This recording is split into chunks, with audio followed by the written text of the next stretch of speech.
Hey everybody, after 2 weeks we are back, and I am back with my fake voice. I am Gregsrisavasdi. I am your moderator here for Movie Mainline, another episode of Movie Mainline with my buddies Purkey and Holmes, who has a really interesting title. Luis Lacau is one of our members, as well as Holmes, and I love that name, Eric. What does that name say specifically on your thing? It's obscured. It says Lewis has a thick wit. Thick wit. Dak. Oh, Dak. I thought he has a pet duck, doesn't he? I mean, I heard he has a yeah. Lewis, his duck's really thick. Well, it's well fed, you know. Well fed. We're all middle-aged folks, but we act like we're teenagers. We do miss you, Luis Lacau. We do miss you this week. He is off doing some family duties. We will see him very, very soon. He's a big part of what we do. We murdered him. No, Lewis is dead. He's never coming back. He's coming. Yeah, he's coming back. That's very incriminating, Eric. I don't like that. I still have a lot of things to do with my life. I have to write a screenplay. I have to make something out of my life before we all get thrown in jail. Brucepurkey, before we start, can you talk about what you've been doing the last week as far as interviewing people for our Movie Mainline community? Yeah, so I'm continuing to do an ongoing series of creator spotlights where someone comes on and they talk about what they're doing creatively. I just recorded one for a band named Bleecker, who is nearby, a really cool duo out of Birmingham, Alabama. Much younger when they talk about their movie picks. It really, I'm like, they say like, oh, I was 13 when I saw The Matrix or something. And I'm like, oh my God. Or they say they're 8. And then I also spoke with a member, Peter Beta, who's in the middle class film class podcast. And they're a really great group of guys. And it's a good conversation. And I'm going to continue these, really reaching out to lots of different people out there. So keep posted and check out the Movie Mainline page, and you will see all those get posted up there. Yeah, I think middle class film class, they do these quote unquote deep dives for like maybe a movie or two per podcast. That's pretty cool, right? I think that's what they usually do. They usually do a little bit of news at the front. They do each of them give a couple streaming picks, and then they have like one movie. They have like a wheel they spin. I think Andrew Martin used to do something similar where they have a wheel they spin, and that's the movie they watch the next week. Recently they got really mired down on some very strange movies, The Greasy Strangler, and have you ever seen that movie? Eric Holmes, I'm sure you have The Greasy Strangler. You've seen that. Let me guess. Not this week. Next week I will have that. My friend Steve-O's and Gretchen have been begging me to watch it, and we'll do I'll that hop next on week. when you talk about it. I won't talk about it this week, but I'll hop on when you talk about it. We'll tease for next week. Next week we'll do Greasy Strangler. But yeah, that is on the and if you see The Greasy Strangler, the main character in The Greasy Strangler is played by Michael St. Michaels, and they get him on the phone in the last episode. So that's just a little fun to send you over their way. But it's a really fun conversation I have with him, so that should be coming up soon to check it out. Are you picking up any interviewing skills the last maybe several weeks, Bruce? Just talking to people, and how has that been, man? Just learning, or have you always had those skills anyway? So you're good. My biggest, I guess, all it is that I just don't care and I don't get embarrassed. So I just have to stop myself from talking. Usually, last night we were speaking until like after midnight, and I finally, after about an hour and a half, I said we probably should shut it down. Wow. So I don't know if I'm getting better, but I'm getting longer ones. You know, here you are. I've been doing interviews. Eric, check this out. I've been doing interviews since 1991, and usually the length of my interviews are about 8 to 10 minutes. So they're very short, uneventful, kind of like insert joke here, but it's really short and not so sweet. But so props to you, Bruce, for the long deep dives on conversations. Eric Holmes, and before we start, what have you been up to? You've been working on your film, your screenplay, or have you been reading scripts? Yeah, a little bit of all that. Yeah, there's things happening, and hopefully they happen bigly and goodly. Bigly. See, Eric Holmes uses bigly and goodly. Quel vif. Well, Eric is being very modest. I don't know how to say. I've actually read Eric Holmes' script maybe about a month ago now. We've been dark with Movie Mainline for the last 2 weeks, but I got to tell you, I'm not going to really spoil what it is. It's in the horror thriller genre, and it has a lot to do with faith, and I'm going to be talking about faith a lot in this episode, Eric. You get a little. And I read it too. Yeah. I read it too. And what is your mini review? A couple weeks ago. Yeah, I've given him some feedback on it. It's really, really good. And doable. That's a big thing when you're writing a script that you're trying to make an independent level. Yeah. Like it's something you could actually do. You could achieve it. So, I would say if you would like to read it, it's not a Marvel movie, so I'm not really trying to keep too many secrets on it. But we'll see how it turns out. 'Cause the thing about making movies is like, I've tried to get the ball rolling on it a couple times, and it's failed a couple times. So this has every opportunity to fail, like anything. But I don't know. It seems to be moving along. So hopefully something big will come of it. One thing I would say, just to add in, is that that it is super readable, and I think that's a good sign. When you have a script, a lot of times, I don't know about you, Greg, but when you read scripts, a lot of times I'm keep going back, like, who's this character? What's this character? Where are they going? What are they doing? This is like you read it and you forget you're reading a script at a point, and you're just along for the ride, which I think is a good sign that a script is that readable. Then if it's filmed even close to that level, I think it should just suck the viewers right in and pull them right along. So I like to suck everyone in. Suck out. Very, very good. That's a great way to pitch that screenplay in that film, Eric Holmes. But you know what? I'm not gonna even reach that level of your jokery, sir. It's not my jokes aren't going to be as bigly or as goodly as yours. But Bruce Purkey, you were mentioning is Eric Holmes' script is doable. Well, if I was as doable as Eric Holmes' script, I would be going on way more dates than zero. I was going to jump up. That's how I'm going to say. That's my cheap, horrible joke of the week, folks. I would have quite a flourishing love life if I was as doable as Eric Holmes' screenplay. No, that was an expensive, lovely joke. But speaking of expensive, one of the things we want to do with Movie Mainline is to make sure that our listeners, our viewers, are treated to hopefully a lot of streaming picks that maybe they don't have to pay a lot of money for. Hopefully they're members of these various streaming outlets, or maybe it's free on YouTube. Eric, you've had a lot of recommendations on YouTube, so that's really value-added stuff. Yeah. So we have a lot of recommendations this week. We're going to start first with Bruce Purkey. What's your first recommendation this week for Movie Mainline? Well, I'm going to start just two really quick ones shoved together that just came out on Hulu. This is really junk food movie, but good junk food movie, I think, that you can just enjoy. You don't have to think too hard, but just have a good ride.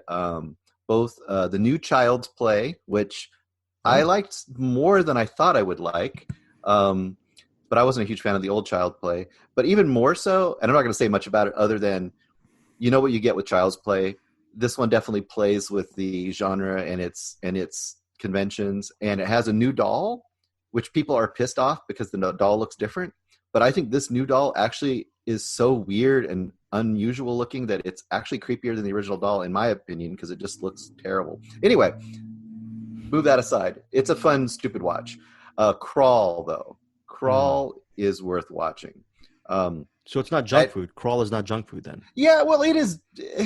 I mean, it's an alligator. You're trapped in a basement with giant alligators in a hurricane. I mean, that's not fine dining, but that sounds like gourmet dining to me. That sounds like 5-star hotel stuff. It's done effectively. It's done well. It never gives up. It's just fun, filmmaking,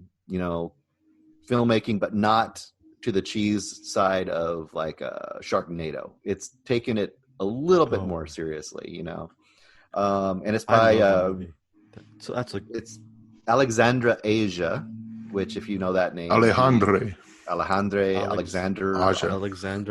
Aja. I think his name is Aja. Thank you, Eric, for the pronunciation there. And he's most known for what is it? High Tension or Haute Tension, and he did Tension. Yes. I think it was French though, so maybe.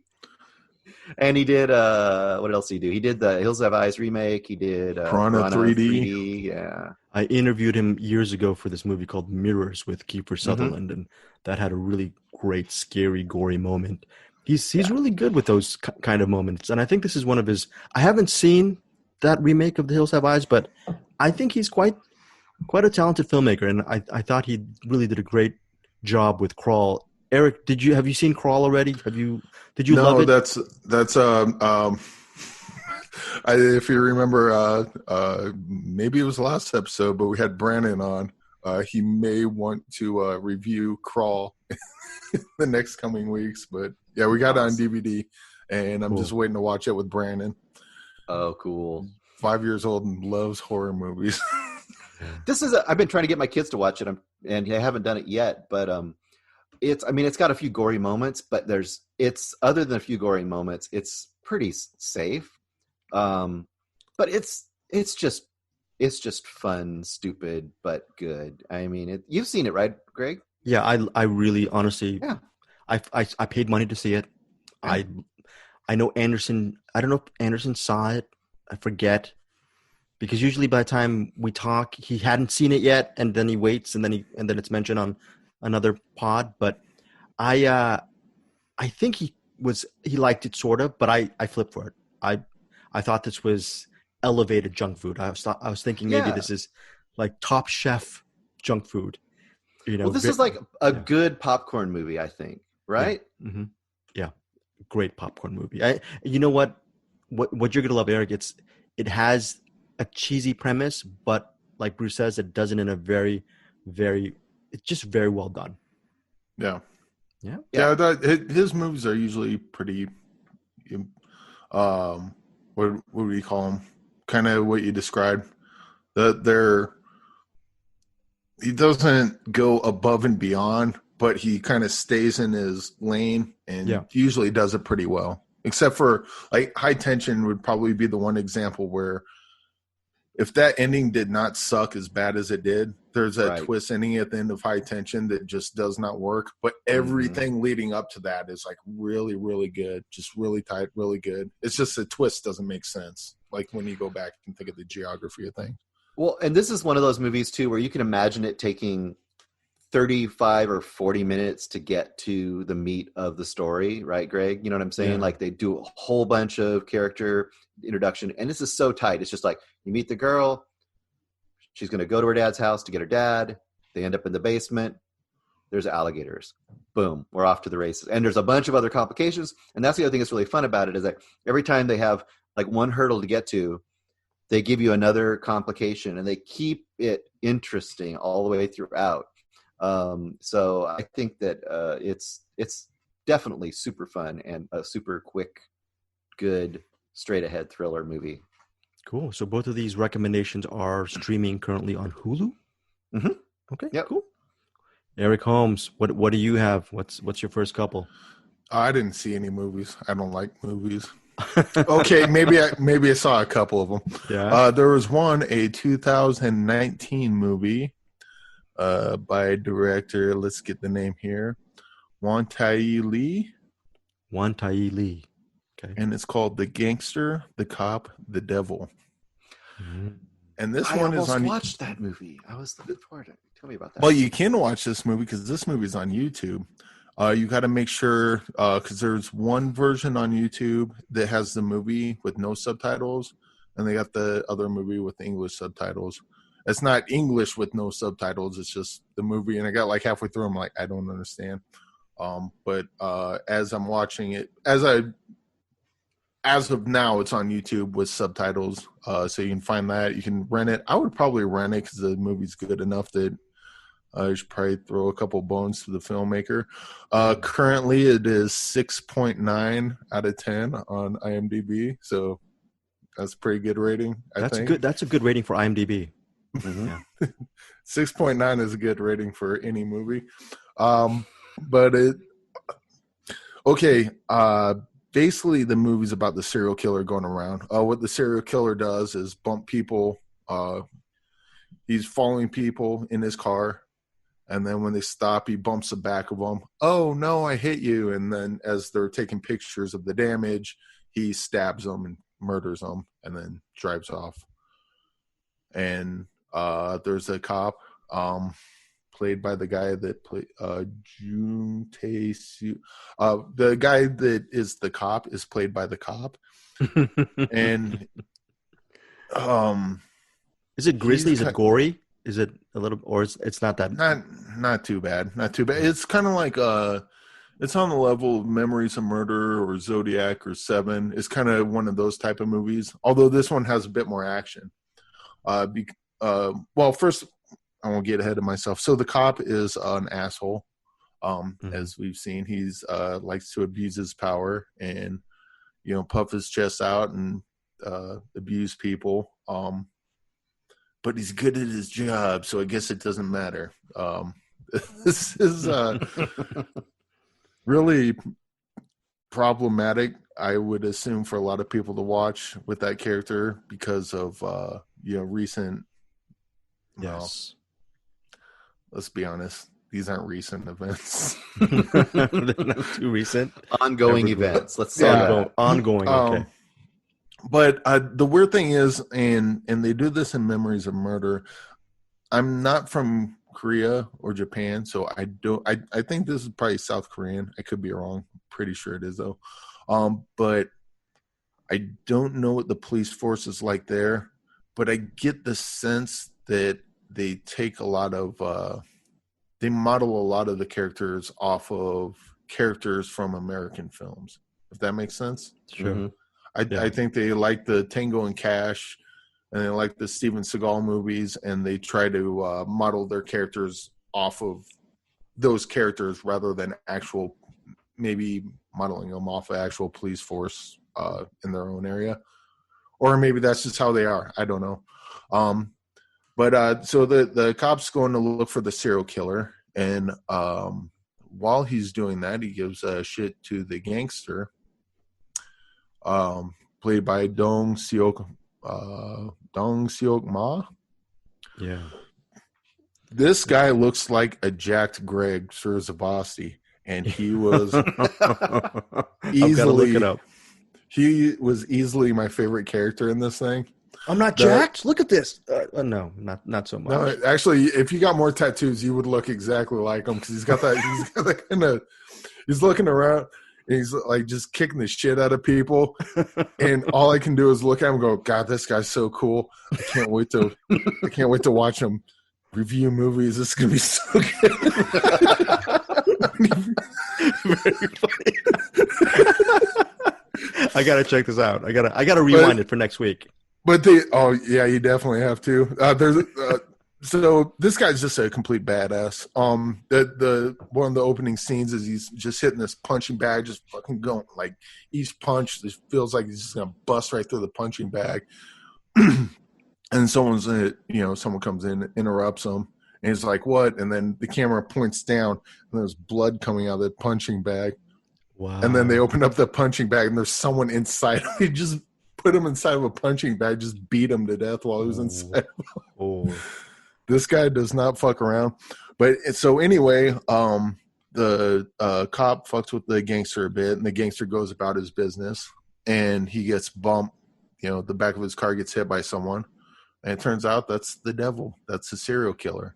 Yeah. Serial killer tries to kill the gangster and is unsuccessful, although he gets a couple stabs in, and the devil runs away, and the gangster's like, "That motherfucker is gonna die." So then the rest of the story is you have the gangster and you have the cop, and they join forces to try to find the serial killer. If you get him, he goes to justice, and that's what's going to happen. But if I get him, I'm going to kill that motherfucker. That sounds very cool. So that's kind of the movie. It's definitely like I said, it's kind of similar to Seven or Zodiac, but it's got like that little hard-boiled cop action movie type flavor to it, and it's pretty good. But again, with things being what they are today and what they have been for a while, maybe this is not the type of portrayal of cops that people want to see. at the same time, they do deal with cops being bad cops. I mean, that's not something they ignore. And that's also kind of a little bit of a flavor of what's going on in this one. But I recommend it. I think 6.9 out of 10 is perfect. A perfect score. Okay. And this is a very solid 6 out of 9, and I would recommend it. Very funny. How's the end of I got that? How's the end of that movie? How's the climax of it? How do I say this without? It's good. It's good. Okay. It's really good. It's not gonna blow your mind, but you know those movies like so you got a couple different types of movies. You got movies like Sixth Sense or Fight Club. It gets to the end and you're like, what the hell? Yeah. And then you got I'm trying to think of a good example, and now I can't. Now I can't think of any good example. But there's movies where like they don't blow your mind, but they end exactly how they need to. Sure. Like it's not what you would have thought. But this is kind of this makes sense. It's kind of one of those movies. Okay. It's the ending won't blow your mind, but it's got a little treat at the end that's kind of fun, and it ends in a good place, I think. Well, not a good place, but for a movie, it ends pretty well, I think. Ends pretty well. Okay. Well, since you were mentioning Korean films, I'm assuming it's a Korean film, Eric. I have a Korean film. I rarely watch Korean cinema. I should, because I love visualists, and there's a lot of visual filmmakers in Korean cinema. And Bruce and Eric, you guys are horror thriller fans, and so same here. I should be watching more Korean films. I received the screening link last week on this film called House of Hummingbird, directed by Bora Kim. House of Hummingbird. It's opening nationwide in virtual cinemas on Friday, June 26th. So Friday, June 26th, it's opening in virtual cinemas. Now, it's a pretty standard plot. Okay, it's set in 1994, and it centers on this 14-year-old girl named, I'm not going to try to pronounce a lot of Korean names. It's spelled Eun-Hee. So I'm just going to pronounce her name Uni. So she's 14 years old. She lives in, I guess, in a big tenement, in a big apartment building. The opening shot, I think, is you see her trying to get into her home, and when she goes inside the door, I think the camera pulls back and you see it's just one of many units in this big apartment complex. And when you pull back, it's right. I'm assuming it's the city of Seoul, or it's just one of many millions and millions of stories in the big city. So it's one of those stories. And it's 2 hours and I believe 38 minutes. Wow. The story of a 14-year-old girl. And you're thinking, how am I going to sit through a movie about a teenager for over 2 hours? And I said this to Anderson when we were talking on the pod. I remember crying a lot during Gleason, that documentary from several years ago. I'm sure you guys have seen Gleason. Oh yeah. Crying. I don't think a movie has made me cry. I wasn't crying buckets, but I was definitely tearing up throughout the entire movie of House of Hummingbird. Now, what it does well is it really gives you an up close and personal look at her struggles. First of all, her family, they love each other, but they're not perfect. She has an abusive brother. Her parents work at a rice cake shop. And they work so hard that when they come home, they really neglect the kids. She has an older sister who likes going out. She's just a normal teenager. So this 14-year-old girl, she's the youngest in the family, but she's also the most talented of the family. She's an artist, and it's about how this girl tries to navigate a very dysfunctional family and try to make it just sort of deal with the tragedies in her own life and reach out to maybe new friends. She's also 14 and actually honestly deals with her budding sexuality via her best friend, a childhood friend, and also another girl she happens to meet during some kind of club, some kind of get together, dance club thing. So it really the director, she really focuses in on their lives without making it so sentimental and sappy. It's just like a great character study that doesn't have all the violence, doesn't have all the action. There's not quick cutting. There's not a lot of those kind of flourishes. Absolutely zero. But if you're really into a moving and emotional and resonant human drama, and the way they ended up, it's actually centers on a part of the movie. This is not a spoiler because this is part of the plot synopsis. In 1994, there was a bridge I forgot the name of the bridge, but there was a bridge that collapsed. Let me see, looking here. Yeah, I don't know the name of the bridge, but the bridge collapsed and it killed, I don't know, maybe 27 people. And so it centers on that a little bit too, but that's just one of the elements within it's pretty much an epic story. House of Hummingbird is a epic family story. And I know I'm not selling it, but it's really an intimate coming of age drama. I absolutely loved it. And it's one of those movies that I'm going to go back to and see over and over again. Hopefully, if it's on Vudu or if it's on Blu-ray, I'm going to definitely buy it. It's 138 minutes, Korean with English subtitles. This is actually the first Korean family drama that I've ever seen in my life. I don't watch Korean soaps or anything like that, but this is not a soapy film. This is just a real interesting look at a teenager, and you really pull for her to really make it towards the end. So it's House of Hummingbird. That is my pick.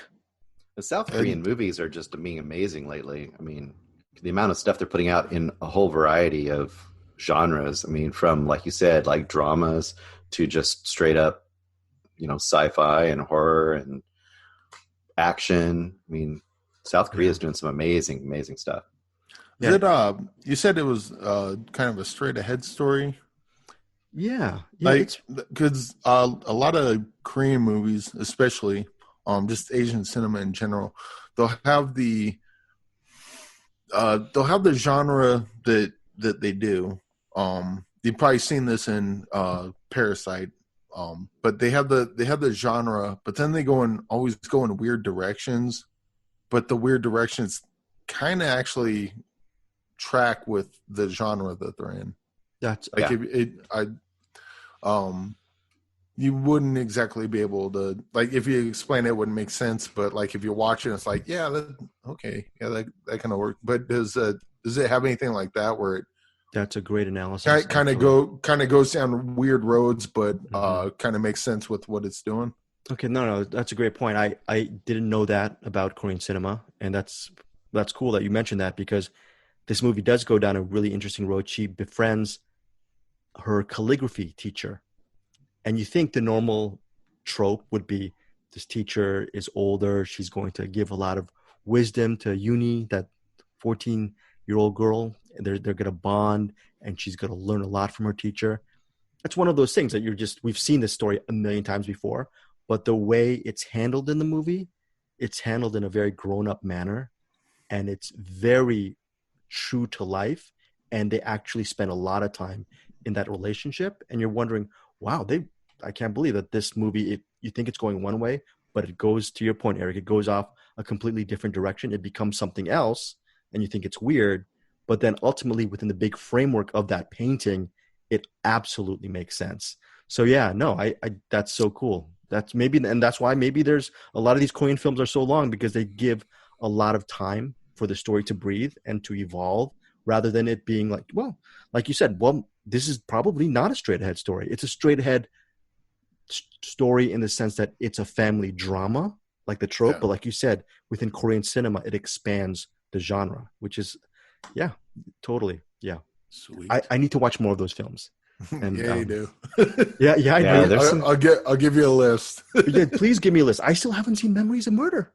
That's a good one. Well, think about it. Remember when you finally watched Mother and you loved it, and it does very similar things. Think about Mother. Yeah. I mean, that movie, the Bong Joon-ho's. Yes, that's what I'm talking about. Yeah, well, I mean, both that also weird, goes in different directions, but in a completely different way. But I'm just thinking, like, what you're talking about. If you think of Bong Joon-ho's Mother, I mean, it starts out as kind of like a crime procedural, blah blah blah, with the mom kind of getting involved, but it goes all over weird places in that movie too.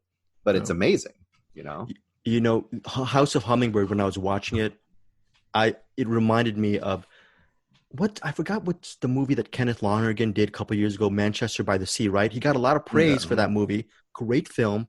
But several years ago, he finally released Margaret, which is close to a 3-hour film about a teenage girl played by Anna Paquin in New York.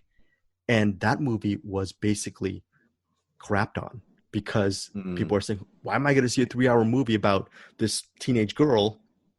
And it does a deep dive on her entire life. It's essentially, I don't know if guys have heard of Paquin played a teenage girl 3 years ago. Yeah, you know what's funny? I mean, she does look pretty young, but I don't know if I'm Isn't she buying like her as a 30, 32? Yeah, well, what's interesting is Lonergan, I think he spent almost close to a decade trying to make Margaret. So when it started, she looked like a teenager. And I think when they ended, she still, like you said, Eric, she still has a youthful look. But I think it's his masterpiece. And most people crap on that film because it's really it was like a Boyhood thing. It's like that. They've been shooting it. Okay. Yeah, it's one of it's almost like a Boyhood thing. It just took Kenneth Lonergan so many years to finish it because I don't know, maybe production problems or financing problems. And it's set in New York. It's a great film, but it's one of these accidentally Boyhood. It wasn't by design. It just happened to work out that way. Accidentally Boyhood. And it's again, that's another, I guess I'm going to throw that in. If you see, listeners, if you're at your local DVD or Blu-ray section and you see this film that says Margaret and you look at the case and it's just a picture of Anna Paquin, just immediately buy it for whatever, it's $5 or $6. Just buy it. It's a beautiful film. But there's not so many films that really deal with a young girl, 12 to 15, that's 2 hours and 38 minutes like House of Hummingbird, or 3 hours like Lonergan's Margaret. And hopefully, I would like to see more of these movies, not because I'm a creep, but because it really shows, I'm so sick as a male. I'm really sick of seeing coming of age dramas solely from the point of a punk kid or an awkward kid that all of us males can relate to. It's great to see these really epic films that are female centric, and when it goes beyond that, fulfilling that quota, it's just these female centric. When these female centric films are bleeping amazing, that's when I'm excited for it. So then that and female well, I haven't seen the movies you're referring to, but female centric in the sense of female, like women or girls doing things that women and girls do, not strong female characters as in women trying to do men things. Right. Like it's women trying to, we know what guys do in movies. We've seen millions of them. To see a woman do a thing that guys do, it's like, okay, cool. But I think the whole point of diversity in film, get, women or people of color or whatever, let's not put you in a movie to watch you do what, right. I'm sounding like a total social justice. No, I know what you're saying. I get it though. Totally the point is, but the point is, like, let's put you in a movie and get your point of view. Let's see a movie about you and what you do, because it's different than what we've seen before. So like when you get don't get me wrong, it's cool watching Charlize Theron and Mad Max play Furiosa because she's a fucking badass. Yeah. But fuck, it's I was gonna have all these ideas and my fucking brain is fried. I can't think of anything. But it'd be good to see a female movies about females doing female things. No, that's interesting. Yeah, no, it's interesting POVs. You have to, whether it's a person of color or POC narrative or a female-centric narrative. Fuck, Lady Bird. That was obvious. Lady Bird, yeah. Like Lady Bird, these are original films. And it's the most important thing, to your point, Eric. It's number one, the film has to be entertaining, and it's a bonus if it's original. And number two, in my opinion, below that, if it has a POC representation or it's female-centric, that's, to me, as a selfish moviegoer, that's an added bonus. So Margaret and House of Hummingbird, they exist as classic films for me, like really amazingly entertaining, emotional, well-written, structured movies. But the bonus is the number two part, which is, the female representation. So, and I get what you're saying, Eric, because if you just do a movie with a bunch of 12-year-old girls trying to parrot Stand By Me, and they find a body in the forest or something, and they're trying to avoid a train, and they jump out, and I don't know, if they parrot something like that, then it's just copycatting, just for the sake of representation. And well, someone was talking about doing a Lord of the Flies with a female cast, and that might actually be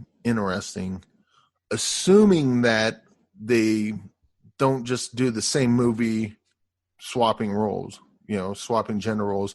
But it would be neat to see that, all right, you've seen Lord of the Flies. This is what happens when a bunch of boys get stranded on an island, and this is what happens. It would be neat if they took that same concept, put women in there, and this is, now we have the same setup, but different outcome. Right. Yeah. Because this is how women deal with each other. Like, what would the dynamic be differently? Like, how would that dynamic play out in a different way? Or would it play out in a different way? Or how would it, some parts be the same, but some different? I think you're absolutely right on that. Exactly. I mean, if you're gonna go, I don't want to say go through the trouble, because that's not what I mean. But the diversity is good, but you need to also have the diversity of ideas and the diversity of the ideas that come with the diverse cast, or if you're just going to do white male action movies, but with different people, different color people or different genders, what's the point? Doesn't make sense. It's like the Marvel universe. It's the same formula. It's the exact same movie with different skin, and it's not interesting. Plug people in and whatever. Get different people with different ideas and things, and see how the characters shake things up that way. Maybe comes out with a different outcome just by virtue of the fact that you got someone that looks at the world. Absolutely. I don't know. It's just, that's the whole thing about movies is white guy talking. I'm going to shut up. More, I think No, it's great to get things that you already relate to in a movie, but it's also great to get a context you totally don't have in your personal experience. That's the whole point of people who love movies. Generally, is that sometimes you can go into a point of view or a context that is not your life, and maybe gain a little bit of understanding, or maybe just see things from a different point of view, or maybe just experience things a little differently. And I think that's, and Anderson has talked about that, the empathy machine idea that I think Roger Ebert came up with. That's a big strength that I think a movie can bring to you. And I think that's kind of what you're getting at there. Or like you said, if you have a situation that's been seen with all guys and you put all women in it, but it's differently played out because of their experience and their outlook and just different way of relating, that might give you a different context or different point of view. Yeah. Doesn't hurt to have that. It's actually valuable to have that, Yeah. Yeah, if you're going to just do Lord of the Flies exactly the same, but with women, but doing the exact same lines, same outcome, it's like, what?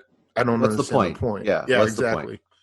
Yeah. But get in there, get a, exactly. Like you said, just get a different context, get a different rhythm with the characters. And how's this going to end? I don't know. I'm not, I've never been in this position. This is not my Lord of the Flies. So how does it end? Yeah. I don't know. No, these are all the type of movies. I wish I didn't keep talking. No, those are good. Those are good points. These are all the type of movies that we want to see. The only thing is, I'm sure there's a lot of movies out there like the ones that we're just talking about, whether it's POC representation or female-centric films, especially coming-of-age films. The catch is also trying to find these movies in our various streaming platforms. Right.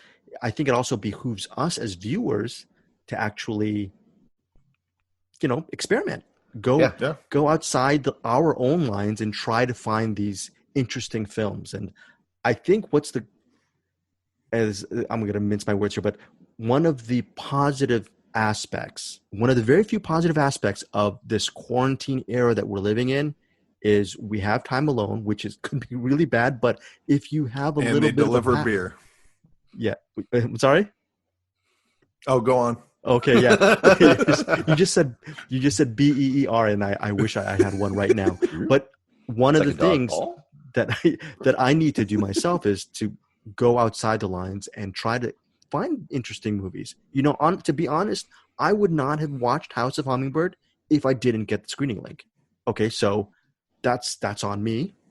But I think maybe down the line I should be looking for more of these things, and especially with us, we're in this privileged position where we can actually promote and talk about these movies that aren't maybe at the top of the algorithm on Netflix or Amazon Prime Video or Shudder, all great streaming platforms. But guess what? When you go beyond the 10, it still takes a lot of time. So yeah, and hopefully, Bruce Purkey, you have a couple of more good picks that are maybe hopefully below the algorithm. Yeah, maybe. First of all, I wanted to say one of the interviews I just did, the person mentioned one of the most impactful movies to them was Lady Bird. So I think that was kind of interesting tie-in. So that'll be something you can listen to on that. Mine is actually from Shudder. Mine is from Shudder, but it is actually a perfect tie-in because I want to talk about the Etheria Film Festival shorts collection that's on Shudder right now. Now you could probably also seek out these shorts individually, but Etheria Film Festival, like South by Southwest, is pretty much unable to happen. And for anyone who doesn't know, Etheria Film Festival is it's all women directors. So all women directors of fantasy, horror, sci-fi, or just versions of that. And like I think I'd mentioned in my review on YouTube, a lot of them kind of go in similar paths as sort of Black Mirror kind of stuff, so slightly altered realities, but not all of them. Some of them are just kind of social experiments too. And it's a pretty darn good collection of shorts. There's 9 of them, directors from all over the world. In fact, my favorite short, which was called Maggie May, was directed by, I'm going to look up the name so I don't get it wrong here. Maggie May. Maggie May is the name of the character and the name of the short, but the director is Kia Kate Russell, and she's from Australia. And from what I was looking at on her IMDb, it looks like she started or has done most of her work as like makeup effects and makeup work, but she started directing some shorts, and this one was really good. So once again, I think it's really great. I know it kind of is like a shill for Shudder, but the fact that they're putting out this kind of stuff and giving, like we were just talking about, it's kind of just, perfect segue, right? Here's a place to see all these, women directors' works, shorts, which even get less seen probably than features, and would even get less seen because they can't be, the festival is not going to have any screenings really. And Shudder is giving a place for these to all be seen, in one package, which I think is really awesome. Just to say the couple that I really loved the most, that one called Maggie May is really, really great. And once again, I don't want to spoil them because they're shorts. I would say highly recommend searching that one out. And it's got a really great setup where a estranged sister returns home because their mother has died. And she gets there, and her sister, Maggie May, is just like one of those people you kind of, almost a traditional, like almost like couch potato, right? She just doesn't care about anything, like very, very strange, like affect, where she just doesn't kind of have any kind of emotion or anything. And they ask her, like, what happened to mom, and it's like, she's like, oh, she fell and I didn't know what to do, and she was hurt, and I didn't know what to do. And everyone's like, you don't blame yourself. You can't do anything about that. And that leads to a very, very dark twist, which I won't get into, but it's pretty amazing. And there's special effects in there, I assume, were done by the director, because the special effects, or the makeup effects, I should say, are really, really great. And the other little short that I'll mention, and once again, I would say probably 7 out of the 10 are good, solid, or great. And then there's a couple that are not quite as good. But for a collection of shorts, it's a pretty good batting average, I would say. Yeah. And the other one I really loved a lot was called Waffle. And it's named Waffle because the main character is a waffle heiress. And it starts out, and you've got these 2 people. It's Kate. Let me make their names right here for you. Katie, played by Katie Maravich, and Carrie, played by Carrie Barker. And Katie's the waffle heiress. And it starts out, you just have these two women. They look like they're in mid-20s, maybe late 20s. They're having like a slumber party. Like they're in their pajamas. They're all like super cheery and like, oh, you know, having all the stuff you'd have at like a traditional slumber party. And very quickly you figure out that as time runs out, that there's like this app or there's a service that you pay for, and people will basically be your friend for that amount of time and do whatever you want to do as a friend, but as a friend, not as another kind of service. Right. And I don't know what service you're talking about. Yes. We're going to stick it in your ear as a friend. Yeah. So, you know, something involves ducks. I don't know. And it very quickly turns, and you find out that the waffle heiress is more than just a purveyor of the service, but she is kind of a very fanatical purchaser of the service. And it goes, but it's very humorous, but it's also kind of weird and twisted, and it's really a lot of fun. Once again, all these are like 10 minutes, 12 minutes. So, you know, how can you go wrong? So I would say check out the Etheria Film Festival, or if for some reason you don't have Shudder, you can look up the lineup, and I'm sure you can find a lot of the individual shorts in a variety of places, because usually you'll see those on, you know, Vimeo and YouTube and a lot of places. So Maggie May and Waffle, the top. Yeah, top there's other good ones too, but I'll just talk about those two. Those are my favorite two. Cool. Eric Holmes, you got another one coming up? Yes, I delve into a bit of black cinema. It's a Vietnam movie. Some black people go to Vietnam, come back, and there's a bit of a heist. Little bit of a heist afterwards. This is 1995's Dead Presidents by the Hughes brothers. Perhaps you thought I was. Nice. I'm sure you guys have seen Dead Presidents. Yes, I did. I haven't seen it since it was on VHS. There's another movie, Vietnam movie. Spike Lee came out recently called The Five Bloods. There's a lot of crossover between these two. I think of the two, I don't know. I love Dead Presidents, and watching The Five Bloods, there's a bunch I like in that too. But there's certain things in it that don't quite add up to me, and I don't know if that's the movie's fault or my fault, because the Black Lives Matter stuff about it makes sense, and the Vietnam stuff makes sense, and the gold heist obviously makes sense, but all those coming together don't quite gel. And then you have Dead Presidents, where they go to Vietnam, and it deals with a lot of similar issues. They go to Vietnam. They deal with the issue of why are we fighting? Why are we even here? Let's forget the fact that we don't need to be here to begin with, but we're black men fighting for a country that, you know, doesn't fucking care about us. And then they come back, and so they're, you know, Vietnam veterans, when they came back, were treated like garbage to begin with, but they're black people on top of that. Yeah. And so they get put in a position where they have to literally do something I would not. It's weird. I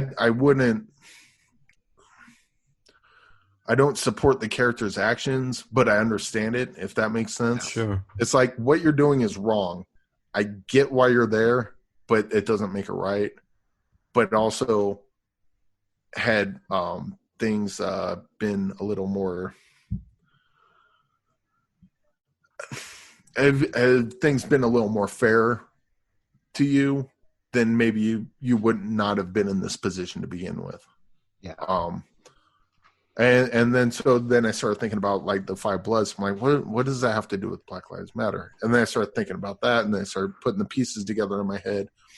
And so I guess at the end of the day, when I saw Dead Presidents, it made sense to me.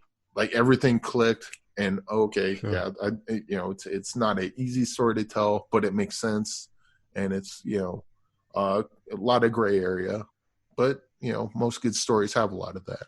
Yeah. The Five Bloods just seemed like a mess, but then the more I thought about it, the more I started comparing it to Dead Presidents, and I started putting the pieces together. So the Five Bloods, when I first saw it, just felt like a mess to me. I'm like, this is way too long. None of it makes sense, and it's just here's an idea, and here's an idea, and none of it coalesces. And then the more I start thinking about it, is this is a spiritual sequel to Dead Presidents. It's kind of the puzzle pieces are starting to come together, and it took a while. But that's why I did both movies, because I think they both work as a great double feature, and they complement themselves. They complement each other very well. So you appreciate, and to see them so far apart when they were made is kind of interesting, Yeah. Yeah, you appreciate it more than now. The Five Bloods, you appreciate it with. Yeah, well, I mean, I already liked it because I liked the scenes in it, and who's the guy's name that's going to win all the Oscars? Delroy Lindo. Yeah. That I never doubted that. Watching that, I'm like, yep, that's what's going to happen there. But yeah, it's just that there was a bunch of really great stuff in the Five Bloods, and then they go to like Martin Luther King. I'm like, okay, I don't know what that has to do with taking gold. Okay, they got the gold, and right, and then he loves his son, but he hates his son, and then it's this weird confluence. Like there's greed, but then there's also like black oppression, and then there's also like the Vietnam. It's just all these ideas, and the first time I saw it, none of it connected. They were all pretty great on their own, but they never connected until I watched Dead Presidents. And now both movies are kind of mixing up in my mind. I'm like, all right, I see. I haven't quite got it yet, but it's all starting to coalesce now. Well, Bruce, I know you're feeling on the Five Bloods. You felt that narrative didn't coalesce. Yeah. I put it this way. I love the characters, and I love their trajectory. Like, I love where they're going and watching them all get there. Like, I'm talking about as characters, like emotionally. And obviously, we all agree Delroy's character and his performance is crazy good. I guess the way a microcosm for me is there's a scene, I don't know, I want to say 45 minutes in or so, where Delroy and the whole group is in a boat, and there's a chicken. Yeah. And a guy is trying to give him a chicken. And that scene, to me, is what I wanted that whole movie to be. That scene is amazing. And it's a small moment that shows you all the crap that's building up in Delroy, and like how, not Delroy, it's not his name, it's his character, but the character he's playing, and just the way he reacts to that moment and that whole interaction there. It's a small interaction, but it shows you so much about his character and what he's haunted by, and how he's creating that world. And I just felt like, to me, this is just to me as a viewer, that the whole almost like Spike didn't trust his characters enough, that he had to give them this kind of action plot to go with it, where it's like, I think the characters were enough that going on a trip to retrieve the body would have been, to me, much more of a power. And just let that journey happen and watch what happens to him on the journey. And the character arcs could have been the same, exactly the same. Yeah. And the reveals that happened to Delroy could have been the same without the gold, without the French, bomb guys and all that stuff. I didn't need that stuff. I thought that way at first, and then when I started thinking about it, because the whole plot of the gold does seem kind of superfluous, but then that's when, because they have the idea of the whole black the reparations and stuff, reparations and things. Yeah. Mm-hmm. But then when they get the gold, the idea is, we got this. We're the heroes. We're gonna Robin Hood this and give it out to our people, and they get greedy and they don't want to do that. And so it one of the things I did like about the Five Bloods is that there was no, and much like Dead Presidents, they're not heroes. True. They're not completely villains. There's a lot of gray area in there. You know, we should get the gold. We should bring it back home, and we should, help people out, give it to causes that will support everybody. Well, no, I want to keep it, and so it's nice seeing characters that are under normal circumstances would be seen as flawless heroes, but they're human, they're human like all of us. They got Are you gonna be a hero when this thing happens? We'd like to think so, but until we're in that position, we have no idea. Yeah. And so the gold thing, although I agree with you that they could have done without that, that was just another one of those things that kind of added a little extra stink to it, I guess. Yes, for sure. No. Mm-hmm. And I'm not in the major group in that. I know that a lot of people love that aspect of it too. I just feel like I could have almost had two movies and enjoyed them. Definitely both equally. Yeah. Like I could have had the character movie and loved it, and I could have had the corruption versus the noble cause and the gold mission and had that be a great movie. But together they just were like, it's too much. I can't handle it. And then the subplot with the daughter. Yeah, it didn't. Is that our daughter? That was a good scene. Don't know if it quite fit within the whole. It was so ambitious. I mean, and I appreciate that. And I know that, Greg, you love it, right? Yeah, I love it. All worked for you. It was so ambitious, but for me, it was just like too many plates are spinning, and I was just like, I need to know which plate I'm watching, or at least two plates, and I'll go with those. But there's so many, I was just like, I go here for a little bit, like the daughter. Like it was so small to give us such a big story. I mean, that's a whole big story, really. Yeah. That guy and his daughter and all that stuff, that's all real stuff. But to me, it couldn't really be dealt in a satisfying way with such a small amount of time with them. It was just, Yeah, I think a lot of people really love the movie, but I still think it has its detractors. I think one of the reasons why you didn't like it, that reason is because you're white. No, that's totally it, man.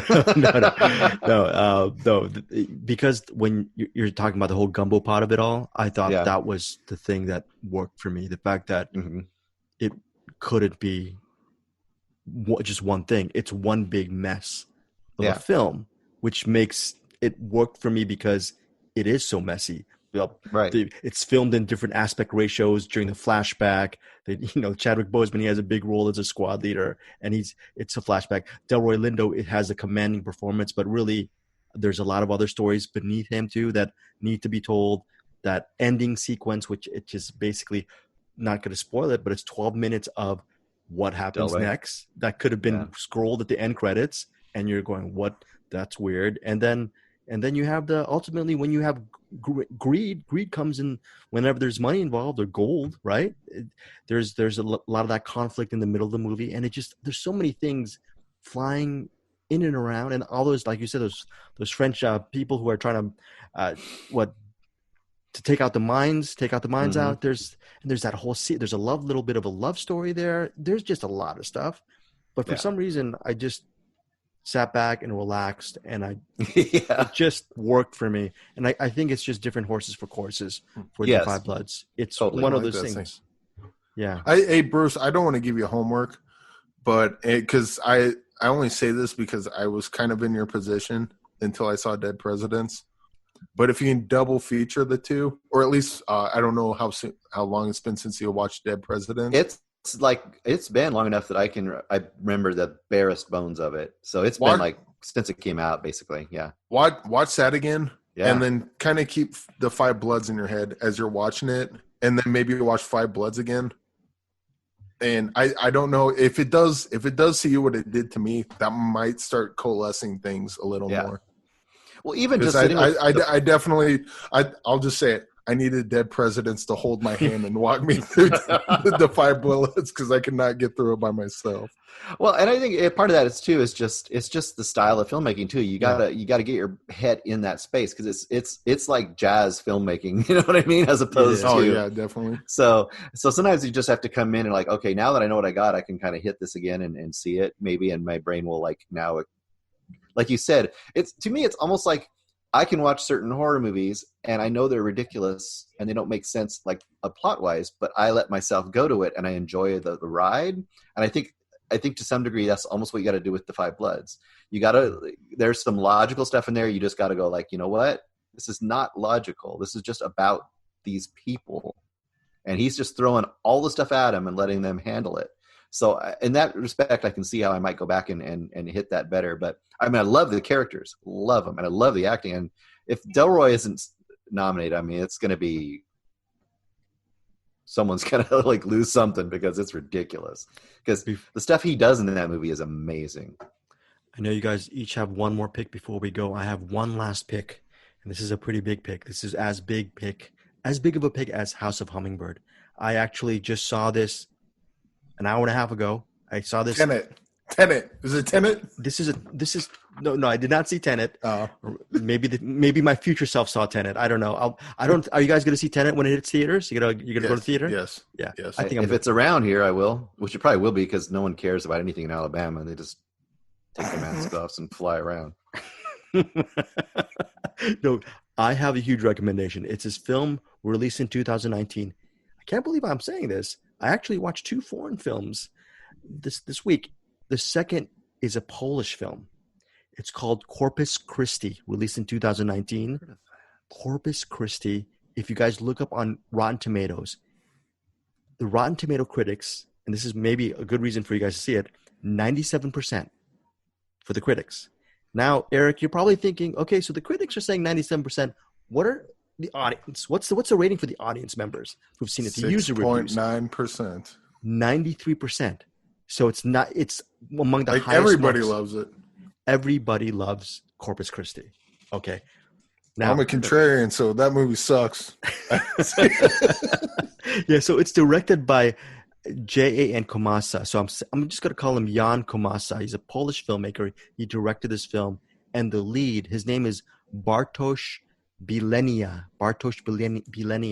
Now, one of the things is sometimes you just need a really, with a narrative, if you have a strong lead actor or actress and their face looks so immersive and you can just do anything with that face, half the battle is won regarding your film. I mean, you can have maybe Montgomery Clift read the proverbial phone book, and at least the way he's reading the phone book or turning the pages is interesting because he's just one of those faces that your eyes train to. You know, you pay attention to people like Montgomery Clift or Brando or De Niro, and this guy. I'm not saying. Oh, right, Srisavasdi. You turn your eyes away from that. But with the guy like Bartosz Bilenia, he's not obviously on that level. I don't know what he's done, but when you look at his face, you go, okay, I am interested in who you are, what you're about. I like this body language. He has a presence. He has a definite presence. That's a big winning factor regarding Corpus Christi. So he's a beautiful man. Look at that. That's another beautiful man. Who's is that? Fabio? Who's that? Who's that beautiful man? Bartosz Bilenia? Oh yeah, with the hair. I didn't notice that. Oh, okay. I haven't seen a lot of his other but in this movie he looks like Sebastian Bach, to be honest. I kind of want to listen to some Quicksand Jesus when we're done with this. So in this movie has sort of a buzz cut, and in this film it centers on this 20-year-old named Daniel. He's in juvie for a previous crime he committed. And what happens during juvie is it starts off with him. You realize he's a little bit away from the other juvies, okay, the other prisoners in this jail or this detention center. But he's really into religion. He actually helps the priest say mass. He's sort of his assistant. You know, he helps with singing and handing out the pamphlets or just helping people participate. That's how the movie starts. But ultimately, Daniel is on parole now. And he leaves that detention center, that prison, whatever. He leaves juvie, and he gets a job at a sawmill. And this sawmill is probably maybe a couple hours away. I don't know, very far away from where he was living for the past several years. And that's part of his parole, is to work at the sawmill. But instead of going straight to the sawmill, he has a smoke by this hillside, and he sees a church down the ways. And he's very religious, he's very spiritual, and he decides, instead of working at the sawmill and work off his parole and be a good citizen because he's now will free, become a pedophile at the church. That's another twist. That's Corpus. That's another Corpus film. That's very interesting. That's an interesting twist, Eric. But he decides actually. I thought I was ahead of it. But go on. But he decides to visit the church, and I think he meets a priest there, and he decides he's mistaken for a father, a young priest. And instead of saying, hey, you know what, I'm just working at the local sawmill here, I don't want to bother anybody, I'm just trying to serve out my time, he decides to become the priest of the town. Okay. And what happened is the main pastor, he's having a little bit of a health problem or nervous breakdown. He ultimately welcomes the priest in. He doesn't really ask for too many qualifications, but he says, hey, you know what, can you do me a favor? I'm going to be gone for several days. I need a little bit of a time off. Can you help with the congregation for a couple of days? And that's the story of Corpus Christi. It's about how this convict, this juvie, decides to become the priest. And not only is he the priest, he becomes the de facto pastor of that church and that community. And what makes this thing interesting is this small town, they're haunted by this head-on collision, which costs the lives of 6 youths in one car, and there's another driver. Supposedly this driver was drunk, and he rammed his car into the kids. And you're laughing, Eric, because you have some double entendre thing with priests. I'm up to like septuple entendre right now. You're thinking about all the horrible things. This movie doesn't go into the pederast universe. No pedophile, none of those acts. But this guy. Hello. He got children. You want to get pasteurized? Okay, so pasteurized. That's, you know what? I'm not going to drink milk ever again. Thank you, Eric, for that comment. Folks, what he meant is Louis Pasteur was a very he developed pasteurization. He meant Pasteur, folks. I'm going to try to clean that up there. But no, it's a great film. It's a great film, and it centers on how he actually becomes a big figure in that town, and the way he says his sermons is different from the average priest because he's a 20-year-old and he has an excitement for religion and spirituality, and he questions God. And there's some really great monologues inside the church when he's addressing the congregation. It's a really well done film, and I think it's one of my favorite films this year. Corpus Christi. Ultimately, you're wondering whether is Daniel going to be caught by maybe his fellow juvies, or is that old priest going to catch up with him? We've seen this trope before. We probably know maybe his past might catch up with him, all that stuff. What's interesting about Corpus Christi is it's a very intense movie. It's not one of these, he used to be a lost sheep in the flock, and he comes back and he helps all these really lonely people have fun and smile and lead a better life. Nope. It goes an interesting direction at the end. We're talking about endings here. And the way it ends, it's unexpected. It's really, you got to think this guy, he's violent. He has a past, but he really believes in Jesus Christ. And you wonder, how is this movie going to end? Is it going to go the cheap route? And it does not go the cheap route. It cuts. It has an interesting cut at the end, and you go, holy bleep. Yeah. Someone definitely gets pasteurized, but not in a pederast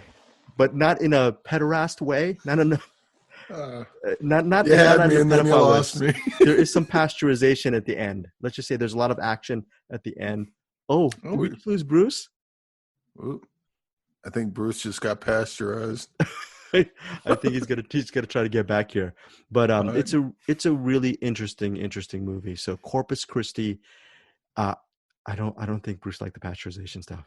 Did he not like it? Did we just lose him on I the? don't know. I was trying. Oh, he has a good sense of humor. But no, Corpus You, you Christi is. had you had me laughing, and then I'm wondering if maybe it like froze, and then he just maybe got bumped off, or He probably just got bumped off. He'll probably try to get back on. But anyways, Corpus Christi is my last recommendation for this episode of Movie Mainline. It comes out on DVD and Blu-ray on, let's see, it's out. It's out now, June 23rd. It's out now on Blu-ray, DVD, and digital. Now, Eric, you have one more pick before we go? I do. Well, before I go, I should mention that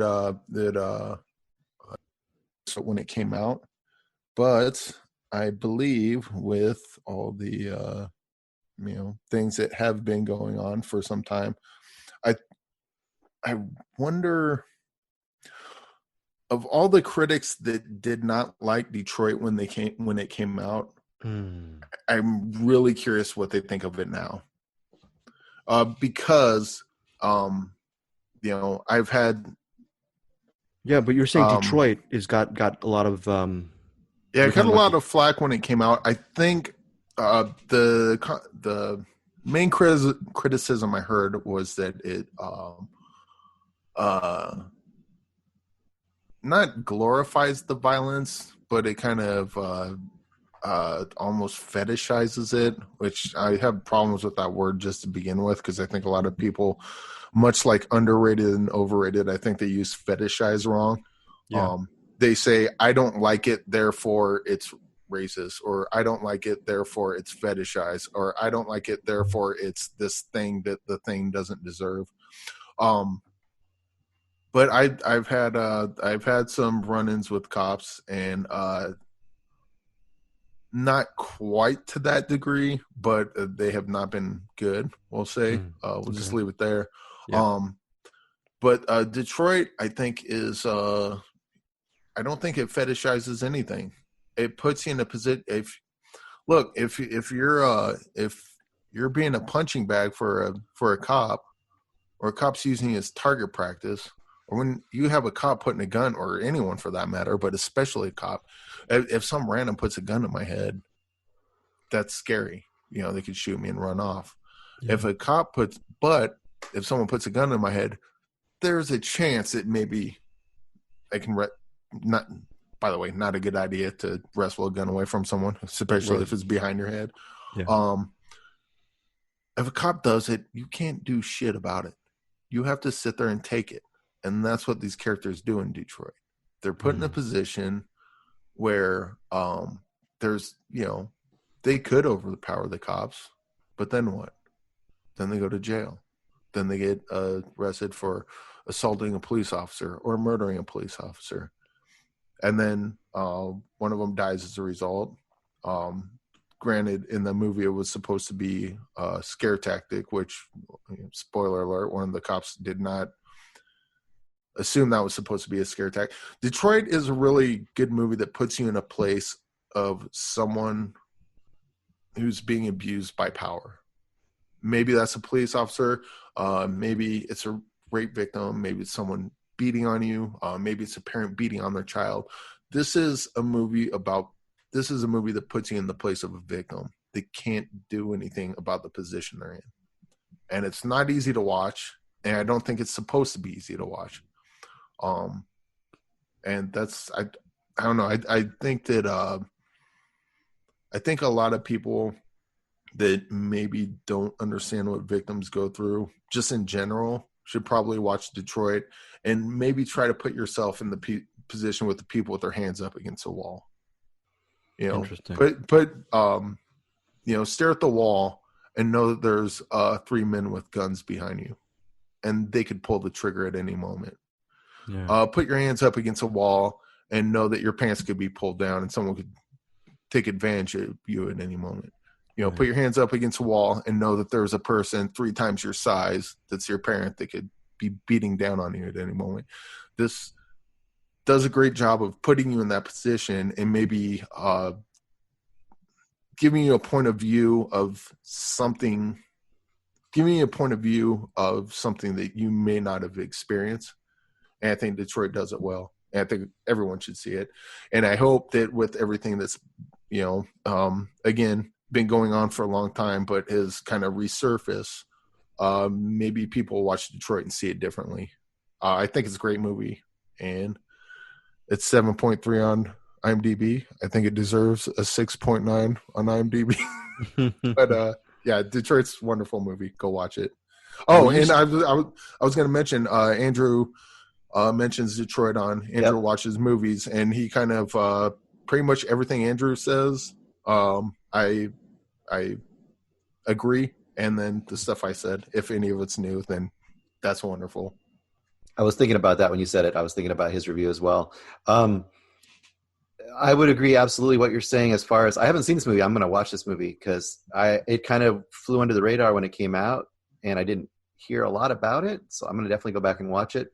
And I was thinking to myself while you were talking about it that honestly, that's a great lesson, I think, in general in life, is that whenever you see something that you don't understand or you're angry about, if you can try to put yourself in that person's position, like really put yourself in that person's position and understand, like you said earlier, understand the reaction. It doesn't mean the reaction that the person has is always legal or always right. But if you understand it, you have to put yourself in the level of frustration and fear and powerlessness that people get into. I think it will allow people to be a lot more, I don't know, I guess, human to each other in general. That's my preach. I should also mention that if it wasn't clear, this movie is not easy to watch. Yeah. And it's not supposed to be. I think the thing that mostly got me was the I've heard a couple of critics just kind of dismiss it as fetishized, and I think that is, you're entitled to your opinion, but this is not Catherine Bigelow going, "Oh, look at the violence, isn't it cool?" She's clearly not doing this in this movie. She's like, "Look at this, isn't this a terrible thing to happen?" Yes, it is. I don't want to look at it. Well, you're going to have to, because they lived it. This is their story. And I think you can see with her recent movies, that's not really the path she's going on as far as this kind of stuff. And so, when I hear the fetishize thing, I'm like, what the? Yeah, that's not really what she's been doing the last. This is not a Michael Bay movie. This is not a Michael Bay movie. Talk about what he's been up to lately. Oh my God, he's been in the news a little bit. Yeah. With Bigelow, was he touching people? Ooh, surprise! There's some Megan Fox stuff that's been popping out lately about what he's been all about. So yeah. Does this surprise anyone? No. I mean, just look how he shoots women in his movies, or his movies. I mean, come on, it's so obvious. But anyway. He does come on them in his movies as he shoots on them. It's with all the water and all that stuff. It's just very Octuple entendre. Yeah. Well, you know what? With Bigelow, it's very interesting with her. She could have just carved out a career where she's sort of this gun for hire and directing these Marvel movies. She could have done 1,000,000 Point Breaks or bigger budget Near Darks for the rest of her life if she wanted to, but she went. I wouldn't mind another Near Dark. Yeah, me neither. But she not a Near Dark too, but like another movie like that. I'd like to. Well, I mean, Detroit is absolutely a horror movie, but I would like to see her get into actual traditional horror again. But go on. But yeah, no, it's pretty interesting. Like you said, Bruce, the last couple movies with Detroit and Zero Dark 30, she's just completely a different filmmaker. And down the line, maybe if we start doing these movie mainline things and start spotlighting filmmakers, Bigelow should definitely be someone that we spotlight down the road, because she's low key super interesting filmmaker for the last 20 years. You think about it, forever and ever and ever. We love Catherine Bigelow. What's that movie she did with Ray Fiennes? Strange Days. Yeah. Such an interesting film. We're going to close off with one more from Bruce Purkey. Bruce, you got one more left? Yeah. One more in the tank? Yeah, I've got one. It's available on Vudu. It's available on Canopy. It's available on DirecTV. It's available on Shudder, and you can rent it all over the place. And it's a very strange movie. And it's kind of interesting how we each had like weird pairs of movies. You guys both started with, I think, Korean movies, right? Yeah. And then we had a couple of movies about the experience of women. And I had the women's film sites. Now you just did a Polish movie. I've got an Estonian movie. Oh. And that is November from 2017. And I don't know if any of you have ever seen November. This is a very strange movie. And it's going to be really hard to describe it. But first of all, the actors you probably never heard of. Actually, the director is Rainier Sarnet or Sarnay. I don't know how to say it. And there's main characters are Ria Lest, who plays Lena, and Jorgen Leek or Lick. 2 eyes in there together. I don't know how you do that. He plays Hans. And then the only character or the actor you would recognize in here is Dieter Laser, who, if you know who Dieter Laser is, he is famously Dr. Heiter from, from the infamous Human Centipede. But this movie is Estonian folk tales, but very weird and very strange and dark and surrealistic. Kind of, if you ever seen, I described it as, if you've seen Jan Svankmajer, it's like Alice, or his Little Otik. If you ever seen those very strange like movies he made, kind of mixed with a little bit of David Lynch and throw in some folk tales in there, and you kind of get the picture of this movie. Right off the bat, you'll decide if you like it or not. The very first thing you see practically is before the credits. You see this thing called I had to write it down, a krat, K-R-A-T-T. And this is actually, I had to look it up. It's an actual thing in Estonian folklore where if you make a deal with the devil and you give him 3 drops of blood, he will bring a krat to life for you. And a krat is like this, like you take all of your tools and garden tools and sticks and stuff and you put them together and it'll come to life as kind of this thing that will help you. But you don't know that when you start the movie. All you see is this thing that's like this trifold thing that's like garden hose and shovels. And this is all kind of medieval times, right? And it's rotating itself across the ground. And it rotates itself up to a cow. And you're like, what's happening?